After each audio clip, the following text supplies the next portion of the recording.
Oke, baik. Selamat pagi adik-adik. Pagi, Pak. Pagi, Pak. Pagi, Pak. Ini TI 3B ya? Iya, Pak. Iya, Pak. Sebentar, Pak, cek kalian sudah kirim ini belum? Kirim.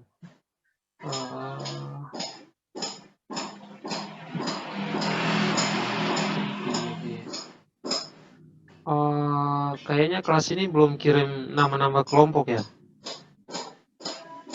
Udah kirim belum? Nama kelompok apa, Pak? Kelompok yang sudah Pak informasikan sebelumnya. Jadi buat 6 kelompok, kelompok 1, 2, 3, 4 beserta nama-namanya. Sudah, Pak. Sudah ya? Oh, bisa dikirim ulang ke grup atau ke Japri, Pak? Atau kirim di grup aja supaya semua bisa lihat, toh? Di grup aja. Iya, di grup kirim, Pak. Pak tunggu ya. Iya,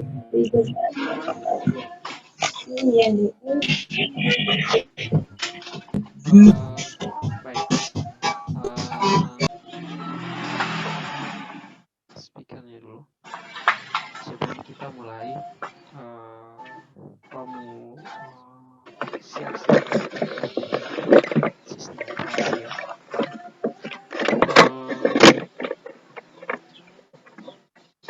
Di antara teman-teman yang ada, tes 1, 2. Dengar suara Pak jelas nggak? Dengar, Pak. Dengar. Oh ya. Sebentar ya. Telepon dulu. Iya. Men, lanjut.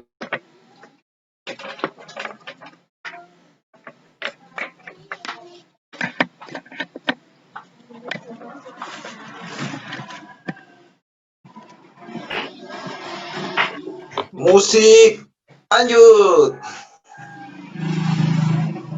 Men. Mantap.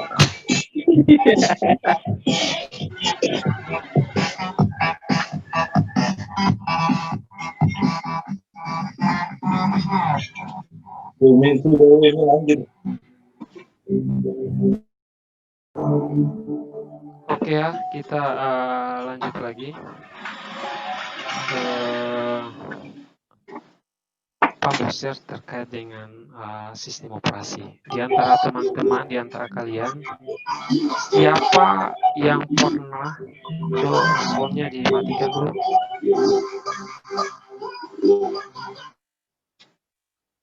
Di antara kalian, Farhan, matikan speakernya, matikan soundnya.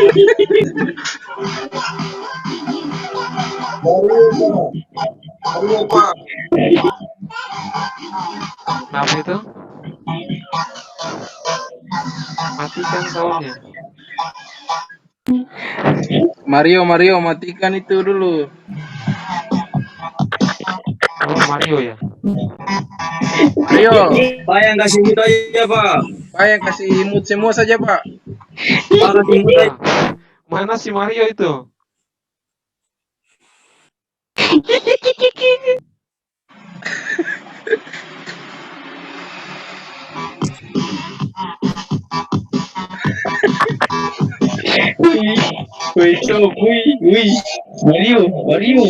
Mario.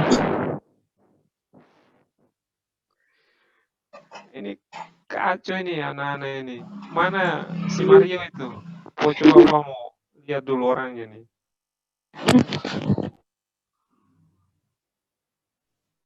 Ini Mario. Mario sudah mati ya. Oke, baik. Di antara kalian, siapa yang tahu atau siapa yang pernah install laptop? Coba kamu tanya dulu. Di antara kalian, siapa yang pernah install laptop? Tidak tahu, Pak. Nah, itu kan. Jadi bagaimana cara install laptop? Sebenarnya di kampus itu tidak terlalu diajarkan ya. bagaimana cara memanfaatkan tools-tools yang ada, bagaimana cara kita hanya fokus di bagaimana terkait sistem operasi itu berjalan.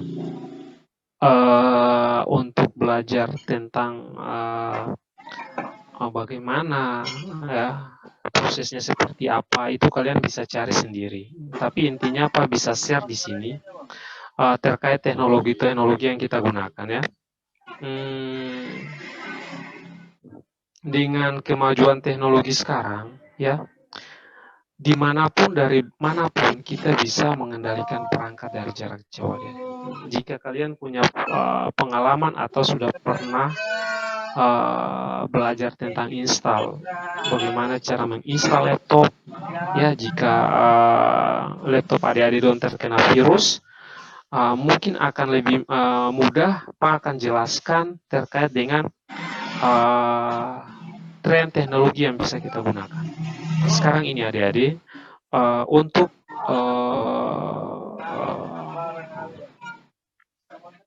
belajar bagaimana cara install laptop itu tidak bisa Pak ajarkan karena kita kuliah daring ya, kuliah online. Jadi untuk masuk ke sistem yang lebih ke dalam itu kita tidak bisa menggunakan aplikasi karena aplikasi itu berjalan di dalam sistem operasi ya. Tapi yang sementara Pak ingin share ke adik-adik dong ya, kita bisa install suatu perangkat atau device ketika kita berhadapan dengan perangkat tersebut, betul enggak? Jika adik-adik dong punya laptop nih, adik-adik dong mau install aplikasi apa misalnya, PUBG misalnya, atau mau download beberapa aplikasi yang mau di running di laptop adik-adik dong. Berarti adik-adik dong harus berhubungan dengan laptop atau komputer tersebut ya, betul ya? Ya, Pak. Tapi bagaimana jika komputer atau PC itu jauh dari kita? Apakah kita bisa mengkoneksikan perangkat kita dengan perangkat itu dengan kita?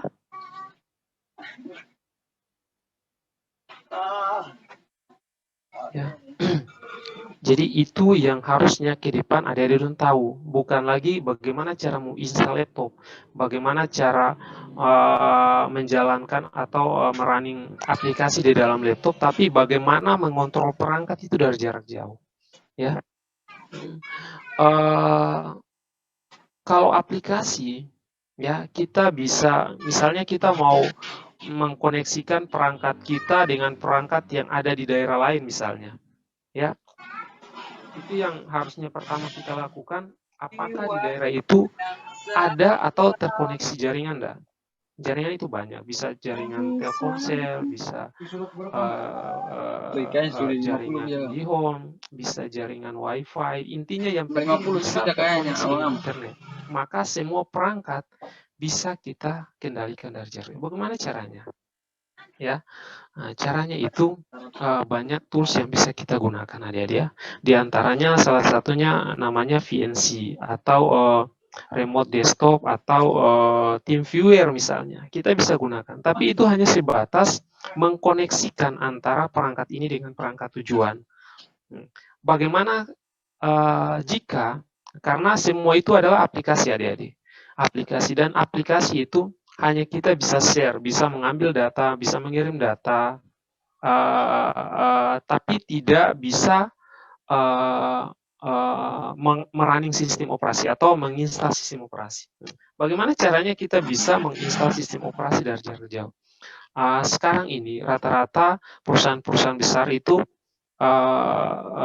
mau bekerja atau mengupgrade suatu sistem di perusahaan lain itu tanpa mereka ke perusahaan bersangkutan. Jadi mereka hanya meremote dari jarak jauh saja. Meremote maksudnya men-setting perangkat itu dari kantornya. Tren teknologi ke depan harus seperti itu adik-adik. Adik-adik dong harus lebih pahami tentang bagaimana cara mengendalikan perangkat dari jarak jauh. Baik, sebelum kita lanjutkan, Pak, ini waktu tinggal beberapa menit, Pak mau absen dulu supaya tidak ketinggalan ya bagi yang teman-teman atau dari yang TI3B sebentar.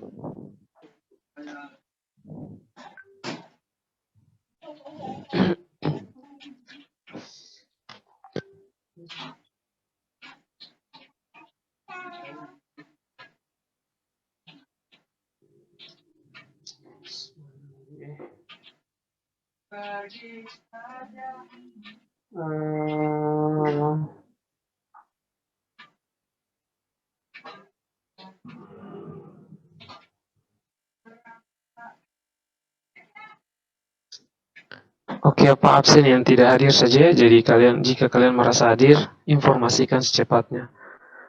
Cornelis, Gilbert, Juan Mario,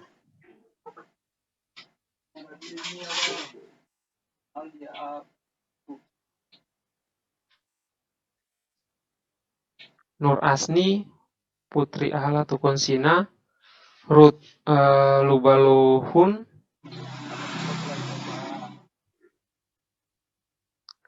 Zulfikar Bedi. Nah, itu yang tidak hadir, yang lain semua hadir.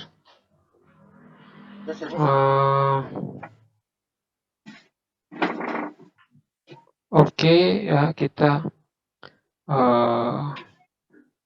lanjutkan lagi. Ini karena waktunya tinggal beberapa menit, kita masuk di materi dulu, nanti Pak akan kita akan cerita lagi. Baik, kerjasama antara proses. Proses-proses yang dieksekusi oleh sistem operasi mungkin berupa proses yang bentar ya, ini bukan. Proses itu adalah program yang dieksekusi, adalah sebuah proses, suatu program adalah suatu entitas pasif. Jadi ada namanya entitas pasif, ada namanya entitas aktif ya. Kalau program itu namanya itu entitas pasif, sementara data yang dieksekusi ya seperti data di dalam disket itu namanya entitas aktif ya. Sebuah proses dapat dihubungkan dengan program yang sama. Program tersebut dianggap dua urutan eksekusi yang berbeda. Jadi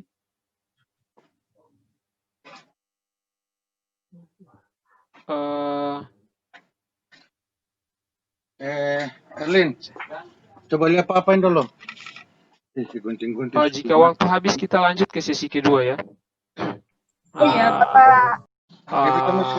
Jadi sebuah proses, sebuah data yang sama, jika kita kopikan di dua tujuan yang berbeda, nah itu akan sebentar ya, akan terproses seperti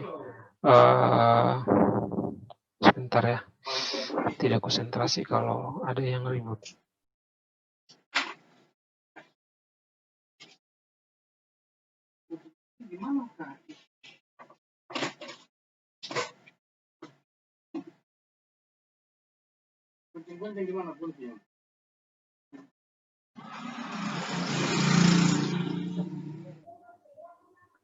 Oke, baik, kita lanjutkan lagi. Jadi yang disebut sebuah proses itu adalah data yang dieksekusi ya, seperti kita mau melakukan sesuatu ya, saat melakukan itu disebut sebuah pemprosesan ya.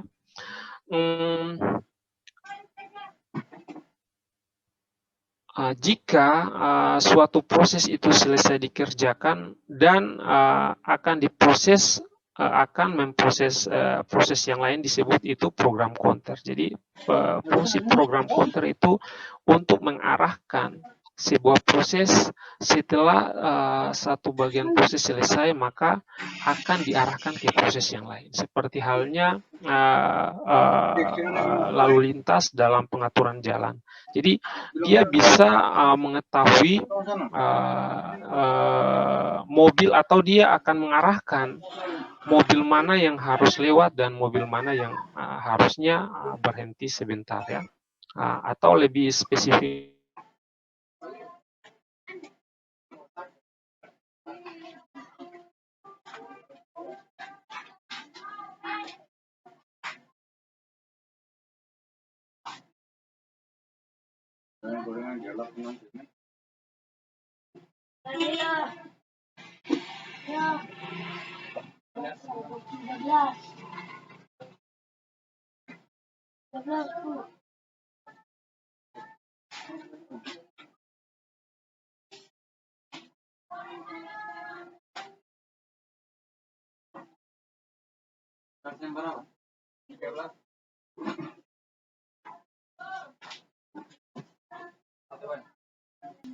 PCB atau proses control block, ya.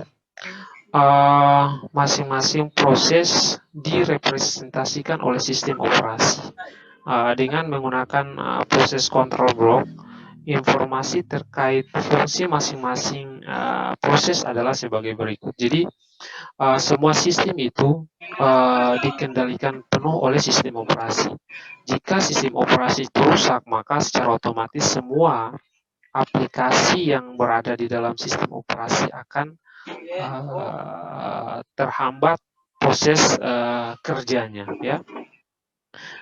Di antara masing-masing informasi terkait dengan proses atau proses itu adalah yang pertama status proses, ya, berkaitan dengan bagaimana data itu dibaca, di running, menunggu proses selanjutnya untuk dieksekusi, dan proses yang selesai dieksekusi atau terminated, ya.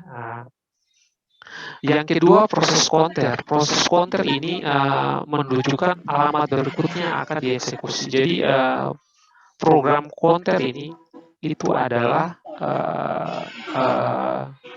suatu antrian proses yang dia sudah tahu setelah suatu proses selesai dieksekusi akan diarahkan ke proses selanjutnya yang sudah disiapkan. Itu disebut proses counter. CPU register itu terletak di dalam prosesor, ya, yang terdiri dari akumulator, index register, stack pointer, dan register itu sendiri. Informasi penjadwalan CPU, ya. Jadi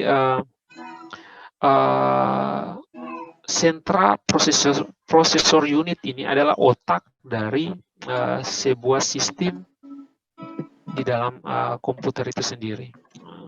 Jika CPU ini problem, maka semua data yang akan diproses itu akan berantakan, ya. Sistem sekarang, adik-adik, ya, jika kita berhasil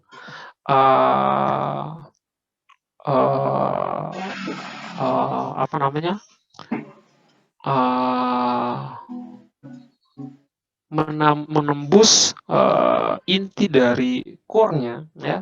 Jika kita bisa masuk sampai di dalam core suatu PC, maka kita bisa mengotak-atik data di dalam prosesor itu sendiri, ya.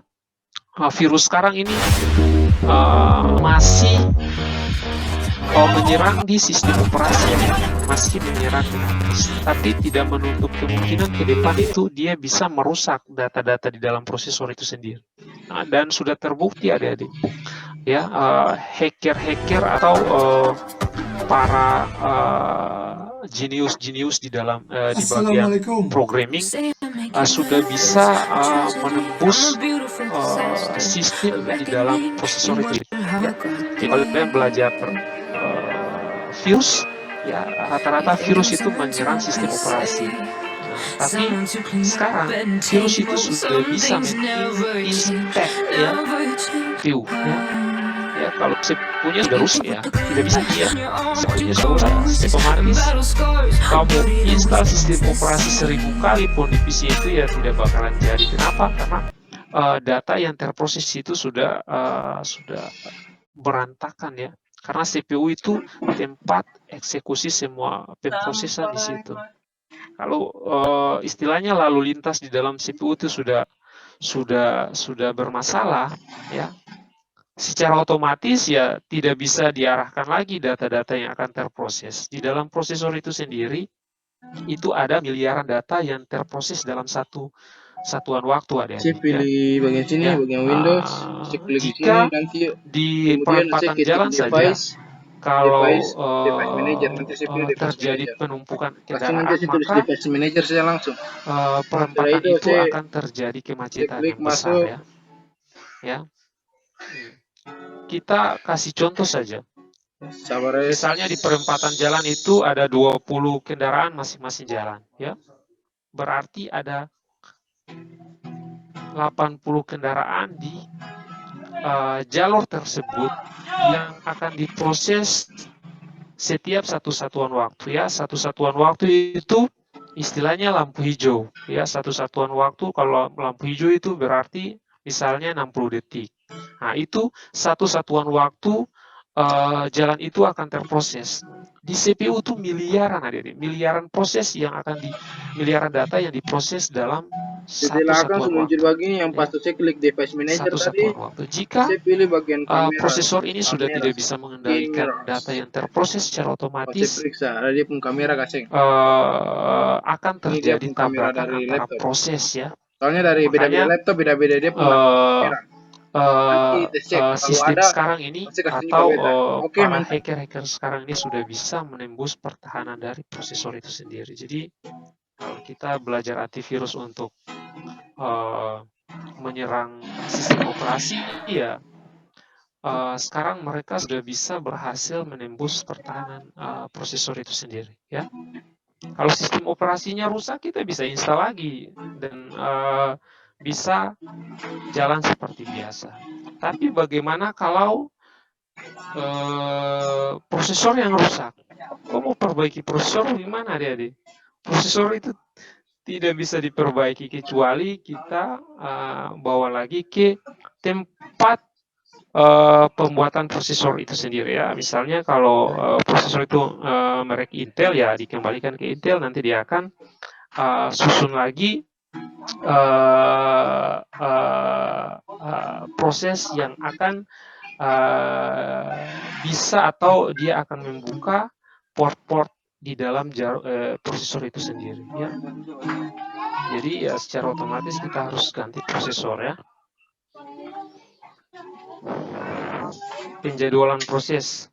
Tujuan dari multiprogramming adalah untuk memiliki sebuah proses yang berjalan sepanjang waktu. Untuk memaksimalkan penggunaan CPU ada 3 macam penjadwalan proses ya. Antrian penjadwalan, penjadwalan scheduler, dan context switch. Masing-masing sudah kalau penjadwalan antrian ini ya sudah seperti pemahaman adik-adik dong ya, namanya antrinya ini yang siapa yang lebih dulu maka dia akan terproses. Scheduler ini proses pendidikan antara berbagai penjadwalan antrian.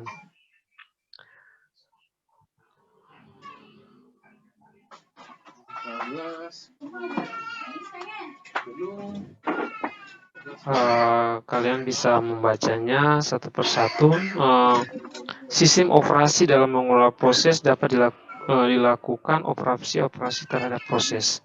Operasi terhadap proses itu diantaranya penciptaan proses, terminasi proses, penundaan proses, melanjutkan proses, mengubah prioritas proses, memblok proses, membangkitkan proses, menjadwalkan proses, proses komunikasi dengan proses lain.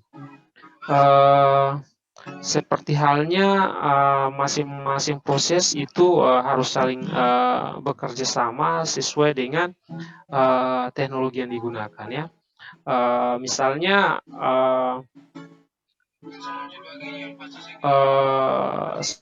suatu pemproses itu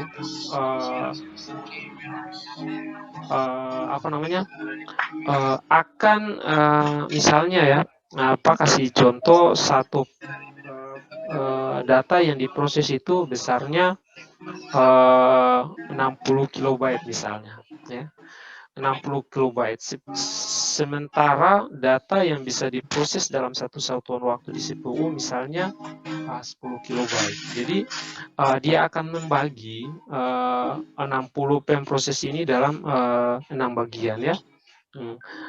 Dan nantinya setelah selesai diproses maka akan ditampilkan secara utuh data 60 kilobyte tersebut. Makanya kerjasama antara pemproses ini itu harus saling bisa dimaksimalkan sesuai dengan teknologi yang digunakannya. Jadi Pak kasih contoh misalnya, rata-rata pemproses yang digunakan itu sifatnya pemprosesan paralel. Kenapa? Karena jika suatu pemproses itu terjadi bug pada salah satu proses, maka tidak akan mempengaruhi pemprosesan yang lain. Ya, Pak kasih contoh sederhana saja. Di rangkaian listrik itu ada 2 rangkaian yang bisa kita gunakan untuk menyalurkan energi listrik ke beban, ya. Nah, misalnya jika di lampu, ya, ada 4 buah lampu yang kita proses secara paralel, maka jika terjadi kerusakan pada satu buah lampu tidak akan mempengaruhi 3 lampu yang lain. Tapi kalau kita proses secara rangkaian seri, salah satu lampu mati maka akan mempengaruhi lampu-lampu yang lain. Nah, seperti halnya pemprosesan dalam sistem digital, ya, atau dalam mainboard. Jadi semua data yang terproses itu harus saling bekerja sama dengan teknologi tertentu. Rata-rata sekarang mereka menggunakan sistem paralel supaya tidak mempengaruhi pemprosesan yang lain.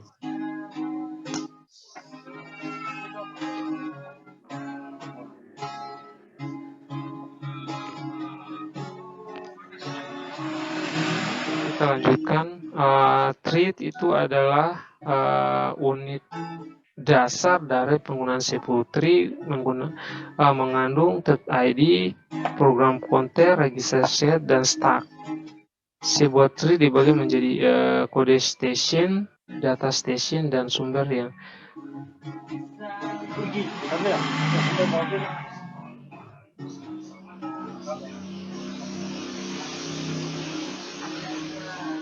thread ini adalah teknologi dalam pemprosesan sistem, ya. Biasanya di sini ada satu proses itu mengandung ID, ya, proses counter, register set, dan stack. Jadi Pak kasih contoh misalnya, jika kalian mengirimkan pesan SMS atau WA ke alamat ke tujuan tertentu, maka kalian akan jika itu pesan teks, message, ya, SMS, maka nomor HP tujuan yang akan kita tulis, ya. Sementara kalau di WA, ya,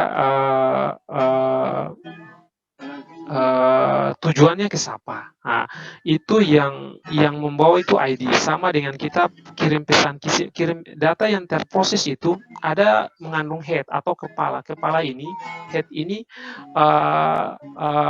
diberikan pada data yang dikirim supaya data yang terkirim tersebut dia tahu tujuannya ke siapa. Nah, teknologi thread memanfaatkan tren ini. Jadi data yang akan diproses dikirimkan itu mengandung ID tujuan. Jadi dia jalannya itu tidak ada tujuannya. Dia terproses itu ada tujuannya kemana. Proses counter ini yang sudah Pak jelaskan. Jika data itu misalnya hanya bisa, data itu ada 60 kilo misalnya, yang bisa terproses dalam suatu sistem itu hanya 10 kilo misalnya, 10 kilobyte. Maka ada namanya program counter yang mengarahkan jika satu proses ini selesai dikerjakan 10 kilobyte, maka dia akan ambil data 10 kilobyte berikut, 10 kilobyte berikut, sampai 60 kilobyte itu bisa terproses.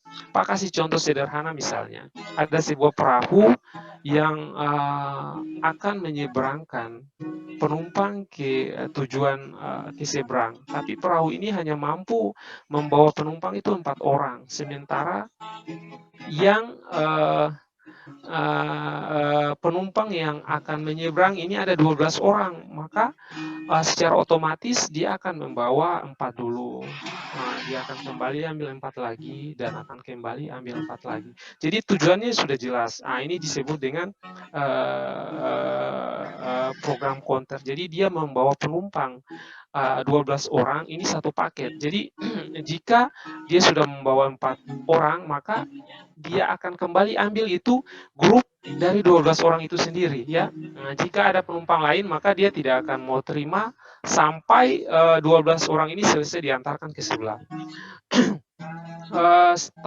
Stack juga ini, kalau stack ini teknologi yang memanfaatkan data first in, first out, ya. Maksudnya data yang pertama masuk itu yang terakhir keluar. Untuk teknologi stack akan kita bahas secara khusus. Baik, itu untuk sementara yang bisa kita bahas terkait dengan yang tadi Pak bicarakan. 5 menit Pak ambil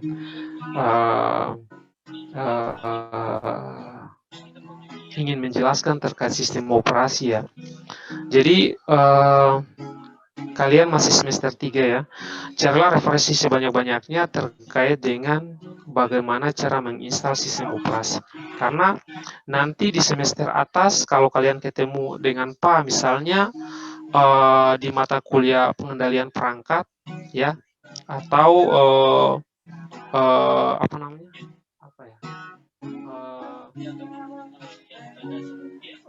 Ya, mata kuliah yang ada hubungannya dengan pengendalian perangkat, Pak tidak akan ajarkan kalian lagi tentang bagaimana cara install sistem operasi, tapi bagaimana cara mengkoneksikan perangkat A dengan perangkat B dengan memanfaatkan jaringan internet. Jadi kita mau masuk ke sistem ke sistem tujuan dengan memanfaatkan teknologi-teknologi yang sudah ada, ya. Atau mungkin kita misalnya nih, jika ada kita keluarga misalnya diserang, atau di Somlaki, atau di Namlia, Namrole, atau di Tual misalnya, dia punya komputer rusak, ya. Secara otomatis kalau sekarang harus dibawa ke tempat servis, ya, atau toko elektronik atau toko komputer, ya.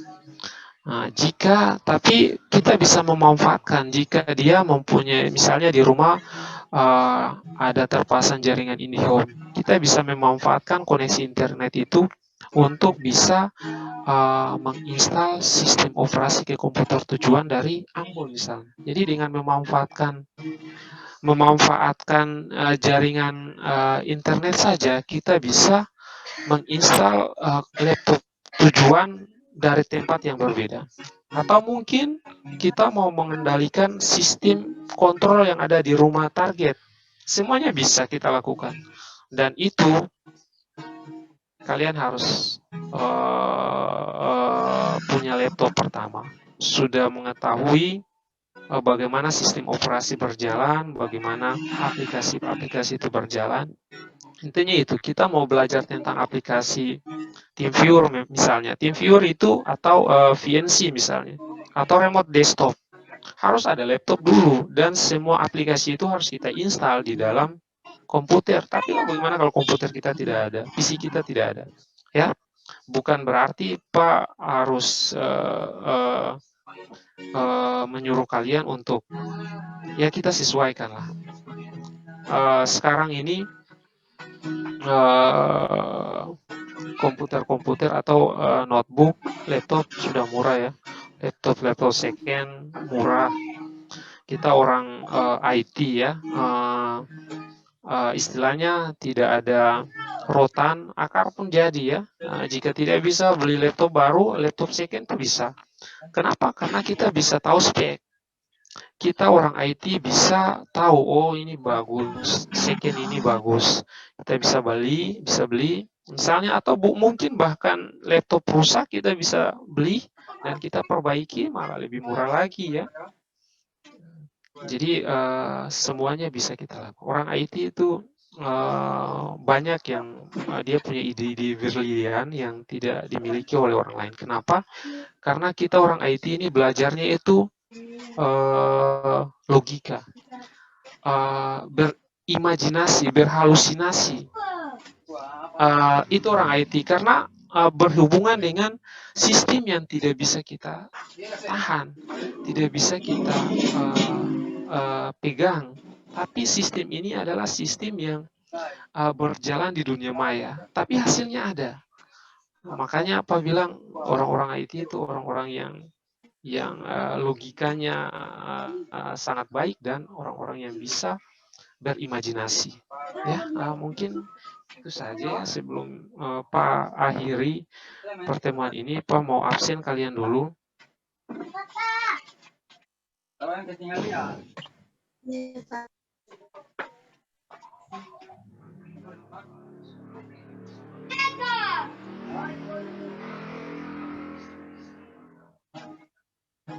Ada mata kuliah nanti pengendalian perangkat itu murni mungkin Pak yang ajarkan, dan teknologi ke depan adik-adik, semua teknologi yang nanti harus bisa dikontrol oleh jarak jauh ya. Jika ilmu hipnotis itu bisa mengendalikan orang dari jarak jauh, ya kita juga bisa belajar teknologi yang bisa kita kontrol dari jarak jauh ya. Jangan belajar hipnotis ya, itu tidak bagus itu ya. Hipnotis itu ilmu, saya belum pernah temukan ya, hipnotis itu untuk hal yang baik ya. Adapun untuk hal-hal yang baik, lebih banyak tidak baiknya ya. Ya Pak. Betul Pak. Kita belajar saja pengendalian perangkat ya. Kita menghipnotis komputer tujuan misalnya. Kita menghipnotis lampu misalnya. Kasih ram sana, nanti lihat ya, beta hipnotis lampu mati. Bilang lampu mati. Ternyata lampu mati. Padahal kita menggunakan Google Assistant ini untuk kita setting dengan bahasa tertentu, dia bisa mematikan lampu. Google Assistant itu bisa kita, misalnya kita mau cari nih di Google Assistant pengertian tentang sistem operasi. Nah, nanti dia jawab. Nanti akan dia cari ya, sistem operasi itu adalah, dan seterusnya. Kita bisa gunakan itu untuk mematikan lampu dan menghidupkan lampu. Misalnya, lampu dapur menyala. Google Assistant akan mengirimkan message itu ke suatu server yang kita sudah setting sebelumnya, dan akan mengembalikan ke perangkat, namanya itu adalah mikrokontroler, dan akan diteruskan ke lampu dapur. Nah, itu yang nantinya Pak akan ajarkan jika kalian belajar nanti mata kuliah pengendalian perangkat. Sebenarnya banyak ya cara pengendalian perangkat yang bisa kita pelajari nanti. Di antaranya kita bisa menginstal sistem operasi dari jarak jauh. Ada perhatikan ini. Pak sarankan kalau kalian mau belajar pengendalian perangkat dari jarak jauh, belajar VNC, TeamViewer atau remote desktop. Nah, itu awal untuk kita belajar ke jenjang yang lebih tinggi. Mungkin itu aja ya yang bisa Pak sampaikan untuk hari ini. Yang Pak absen ini yang tidak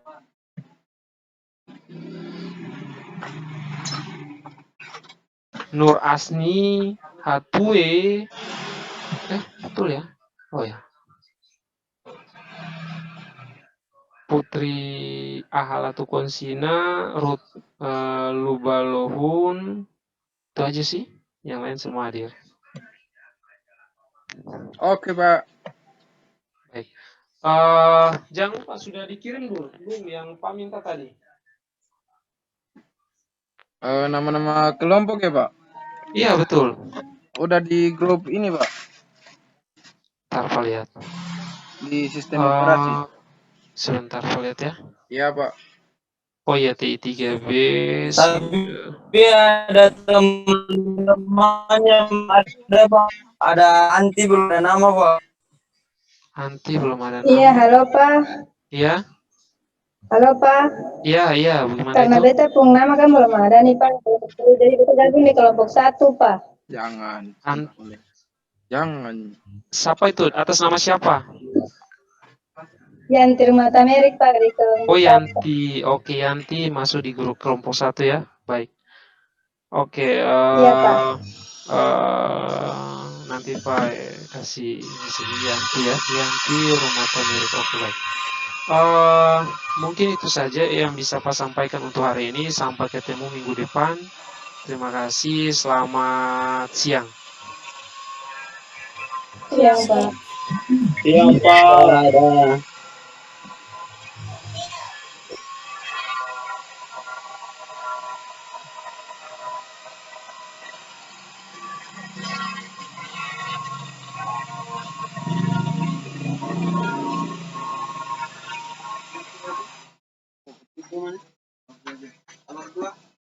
Bukan gua.